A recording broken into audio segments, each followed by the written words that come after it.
Ce podcast inclut du contenu créé à l'aide d'outils d'intelligence artificielle. Les informations fournies ne constituent pas des conseils financiers, d'investissement ou juridiques. Vous êtes invité à vérifier les informations de manière indépendante et à consulter des professionnels qualifiés pour des conseils personnalisés. Bienvenue au Luxembourg Funcast. Ce podcast, créé par Bertrand Mariot, avocat à la Cour, a pour mission de vous apporter une information claire, libre et rigoureuse sur la réglementation financière et les fonds d'investissement au Luxembourg. Nos analyses sont issues de références officielles. Veuillez noter que cet épisode a été préparé en date du 26 octobre 2025. Aujourd'hui, on va se pencher sur un élément vraiment central dans la vie des fonds d'investissement ici au Luxembourg, le conseil d'administration. Et plus spécifiquement, tout le cycle de vie d'une réunion du conseil. Ça peut paraître très procédural dit comme ça, mais son importance est stratégique et de plus en plus évidente, surtout avec l'attention croissante des régulateurs, non ? Ah oui, tout à fait. La CSSF, la Commission de surveillance du secteur financier, met de plus en plus l'accent sur la substance réelle de la gouvernance. On dépasse la simple case à cocher, quoi. Et les réunions du Conseil, c'est là que tout ça doit se voir, se démontrer. C'est là que la stratégie rencontre le risque, en quelque sorte. Exactement.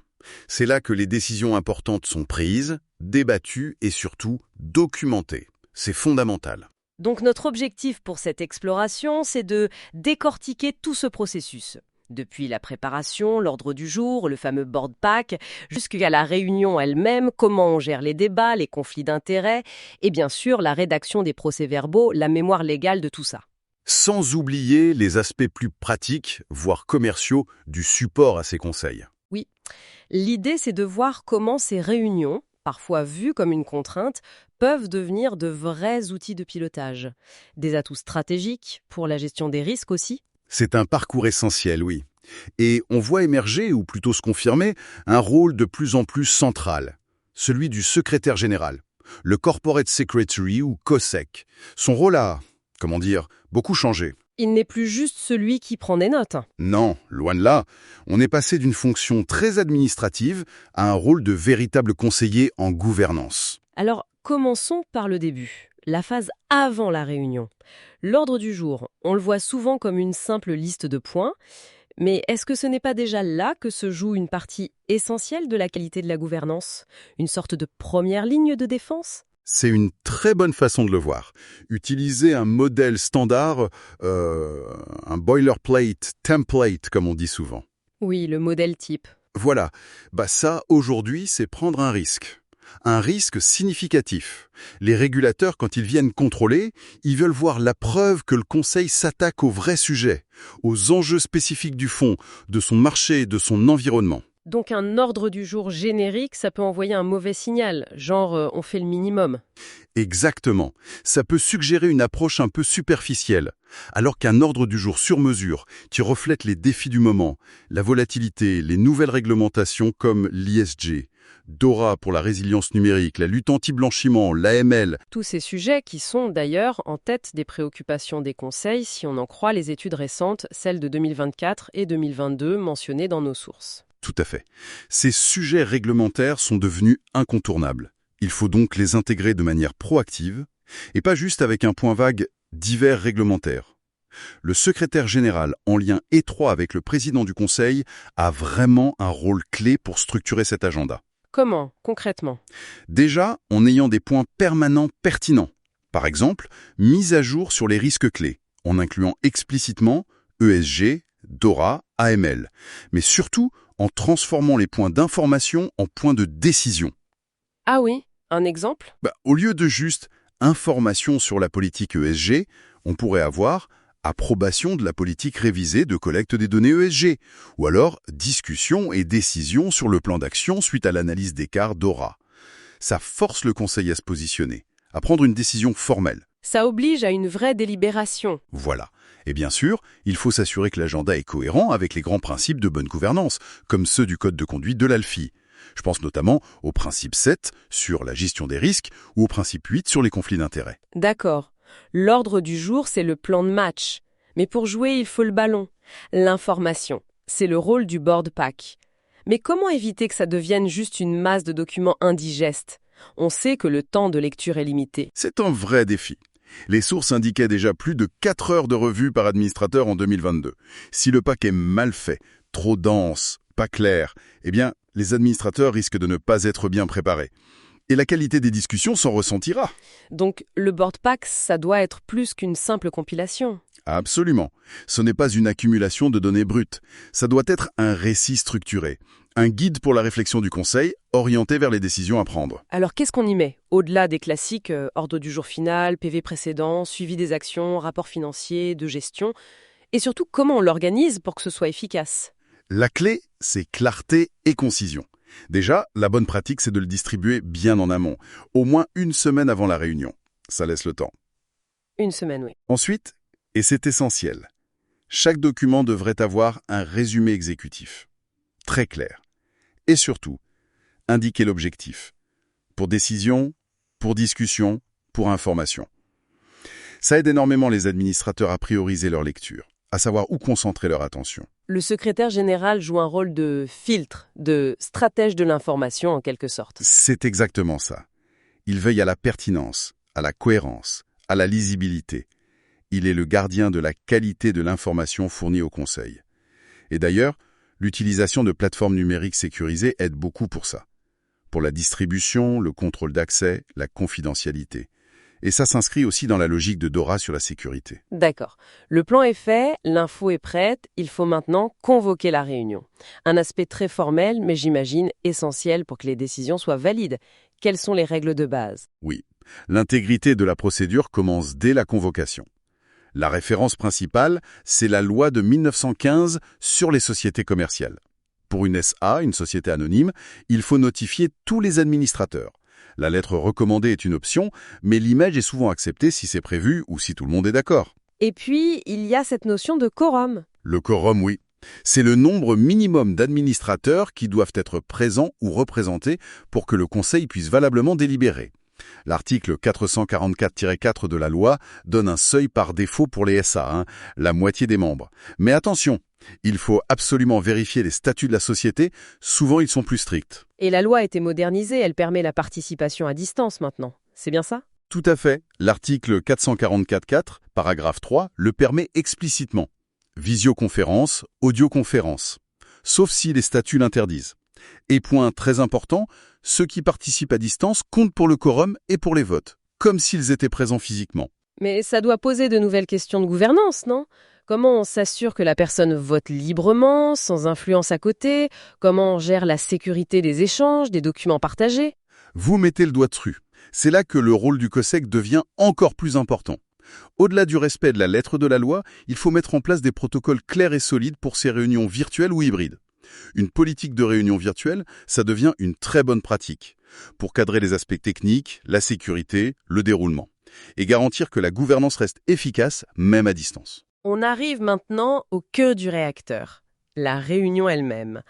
Le secrétaire général, on l'imagine souvent en train de taper frénétiquement sur son clavier, mais son rôle est bien plus actif. Ah oui, beaucoup plus. Pendant la réunion, il est le gardien de la procédure, le garant de la conformité en temps réel. Il ou elle va conseiller le président, discrètement mais efficacement. Sur le quorum, est-ce qu'on l'a toujours? Sur les règles de vote qui s'appliquent à tel ou tel point? Sur la manière de gérer un conflit d'intérêts qui se déclare? C'est un peu le métronome de la réunion. C'est une bonne image. Il aide à garder le rythme, à suivre le temps alloué, à s'assurer qu'on couvre tous les points de l'ordre du jour. Il peut aussi aider à reformuler une motion pour qu'elle soit claire avant le vote. C'est vraiment un rôle de facilitation et de sécurisation de la procédure. Vous avez mentionné les conflits d'intérêts. C'est souvent un moment délicat en pleine réunion. Les enjeux peuvent être énormes. Extrêmement délicat, oui. Et les enjeux sont très élevés. Un conflit d'intérêts qui est mal géré, ça peut non seulement rendre une décision nulle, mais ça peut engager la responsabilité personnelle des administrateurs. Et l'impact sur la réputation du fonds peut être désastreux. Donc, suivre la procédure légale à la lettre, ce n'est pas juste de la paperasse. C'est une protection pour la décision elle-même et pour les administrateurs qui ne sont pas en conflit. Pouvez-vous nous rappeler le cadre légal pour une SAN, par exemple ? Pour une SAS, c'est l'article 441.7 de la loi de 1915. En résumé, si un administrateur a un intérêt financier direct ou indirect qui est opposé à celui de la société sur un sujet précis, il doit impérativement, premièrement, le déclarer au conseil, Deuxièmement, s'assurer que c'est bien noté dans le procès-verbal. Troisièmement, il ne doit pas participer ni à la discussion ni au vote sur ce point. Et enfin, ce conflit doit être mentionné lors de la prochaine Assemblée générale. Et pour une SARL? Des règles très similaires s'appliquent aux gérants de SARL, la société à responsabilité limitée. C'est l'article 71-15-6 qu'il prévoit. Information aux autres gérants ou associés et abstention de vote. Alors, mettons-nous en situation. Le Conseil doit approuver le choix d'un nouvel administrateur central. Mais l'un des administrateurs du fonds siège aussi au conseil d'administration de la maison mère de cet administrateur central potentiel. Concrètement, comment le COSEC doit gérer ça pour que tout soit fait dans les règles? C'est un cas d'école. Le COSEC doit être vigilant. Dès que le point est abordé, il s'assure que l'administrateur concerné fait sa déclaration d'intérêt. Cette déclaration doit être consignée très précisément dans le PV. Ensuite, l'administrateur doit se retirer. S'il est présent physiquement, il quitte la salle. S'il est à distance, il se déconnecte temporairement ou coupe micro et caméra. Il ne participe pas du tout au débat ni au vote. Et le PV doit le refléter très clairement. Absolument. Le PV doit indiquer explicitement sa non-participation. Par exemple, la résolution est adoptée par X voix pour, Y voix contre, sur Z administrateurs présents et votants. Monsieur ou Madame Untel, ayant déclaré un conflit d'intérêts potentiel, n'a pris part ni à la délibération ni au vote. C'est cette précision qui protège tout le monde. Une autre pratique courante, ce sont les résolutions écrites, une alternative aux réunions en direct, apparemment très utilisée, mais est-ce que c'est toujours une bonne idée? Elles sont en effet très populaires. Les sources mentionnent un chiffre impressionnant. 92% des conseils les utiliseraient. Pour une SA, c'est l'article 444.3 qui encadre ça. Deux conditions. Il faut que les statuts l'autorisent explicitement et, c'est très important, il faut l'approbation unanime de tous les administrateurs. Pas juste ceux qui participent, mais tous. L'unanimité, d'accord. Mais ça ne remplace pas un vrai débat. Quand est-ce que c'est pertinent de les utiliser et quand est-ce que ça peut devenir un peu risqué pour la gouvernance? C'est parfait pour les sujets routiniers, administratifs, qui ne prêtent pas à controverse, approuver un petit contrat, accuser réception d'un rapport standard, des choses comme ça. Par contre, c'est totalement inapproprié pour les grosses décisions stratégiques, ou pour les sujets où il y a besoin d'un débat contradictoire, d'échanger des points de vue. Comme l'approbation des comptes annuels ou un changement de stratégie d'investissement. Exactement. Ou la gestion d'une situation de crise. Ces sujets-là demandent une discussion collective, un vrai échange. C'est l'essence même d'un conseil. Donc si on voit une utilisation massive des résolutions écrites pour des sujets importants, ça pourrait être un signal d'alerte, un red flag. Oui, clairement. Pour un régulateur ou un auditeur, ça peut indiquer que le Conseil essaie peut-être d'éviter le débat, de contourner la discussion collégiale, que la substance de la gouvernance n'est pas vraiment là. Le rôle premier du Conseil, c'est de délibérer ensemble, de se challenger constructivement. Le COSEC a donc aussi un rôle de conseil là-dessus pour dire « Attention, ce sujet-là mérite une vraie réunion ». Absolument, il doit promouvoir le bon usage de cet outil et alerter si son utilisation devient excessive pour des questions de fond. C'est aussi protéger le Conseil contre d'éventuels reproches de mauvaise gouvernance. Bien. La réunion est finie. Mais il reste une étape absolument cruciale, le procès-verbal, le fameux PV. Et vous disiez tout à l'heure, ce n'est pas juste une transcription. Non, surtout pas une transcription de mot à mot. C'est le compte-rendu officiel, légal, des décisions qui ont été prises. Mais il doit aussi, et c'est là toute la subtilité et l'importance, refléter la justification de ces décisions. Le pourquoi, le rationnel derrière. C'est ce qui le rend défendable. Exactement. C'est la piste d'audit. En cas de contrôle de la CSCF, d'audit externe ou pire, en cas de litige, c'est ce document qui va montrer si le Conseil a agi avec soin et diligence. Des PV trop vagues ou qui se contentent de lister les décisions ne protègent pas les administrateurs. Ils ne prouvent pas le sérieux du processus de décision. Alors, comment le COSEC rédige un PV qui soit à la fois précis et défensif dans le bon sens du terme, qui montre ce travail de fond du Conseil? Il faut capturer l'essence des discussions qui ont mené à la décision, sans forcément attribuer chaque propos à une personne précise, sauf demande expresse. Il faut synthétiser les arguments clés, les facteurs qui ont été pris en compte, les risques identifiés, les éventuelles préoccupations qui ont été soulevées et comment le Conseil y a répondu. Vous auriez un exemple de formulation efficace par rapport à une formulation trop vague? Prenons l'approbation d'un investissement. Un PV vague dirait juste « Le Conseil approuve l'investissement dans le projet X ». Un PV plus robuste, plus défensif, pourrait dire quelque chose comme après examen détaillé du dossier d'investissement relatif au projet X, y compris l'analyse des risques jointes, couvrant les aspects valorisation, risques géopolitiques et l'alignement avec la politique ESG du fonds, et suite à une discussion portant notamment sur mentionner un ou deux points saillants du débat, exemple la liquidité de sortie, la due diligence sur le partenaire, le Conseil conclut que cet investissement est conforme à la stratégie du fonds et dans l'intérêt des investisseurs. En conséquence, le Conseil approuve l'investissement, a indiqué la majorité ou l'unanimité. On voit la différence, c'est beaucoup plus circonstancié. Voilà, ça montre le processus de réflexion. Et bien sûr, il ne faut pas oublier tous les éléments formels. Date, heure, lieu, qui était là et comment, présent, à distance, qui était absent. La confirmation du quorum au début. Le rappel des points de l'ordre du jour traités, le texte exact des résolutions adoptées, les résultats des votes. Et un point souvent sous-estimé, mais fondamental pour le suivi, lister clairement les actions décidées. Qui doit faire quoi et pour quand. C'est la base de la redevabilité. Une fois que ce PV est rédigé, comment on s'assure qu'il est validé et conservé comme il faut ? Il faut un processus clair et efficace. Idéalement, le COSEC envoie une première version au président assez vite, disons sous 2 ou 3 jours ouvrables. Puis, après relecture du président, le projet est envoyé à tous les membres du Conseil, peut-être sous 5 jours ouvrables. Et l'approbation ? L'approbation formelle, c'est généralement un point à l'ordre du jour de la réunion suivante. Ou, si c'est urgent, ça peut se faire par consentement écrit de tous les administrateurs. Une fois approuvé, il faut le signer, le président, le secrétaire ou les deux, selon les statuts, et le ranger précieusement dans le registre officiel des procès-verbaux, qui doit être conservé au siège social de la société. Et combien de temps on garde ça ? La loi de 1915 impose un minimum de 5 ans.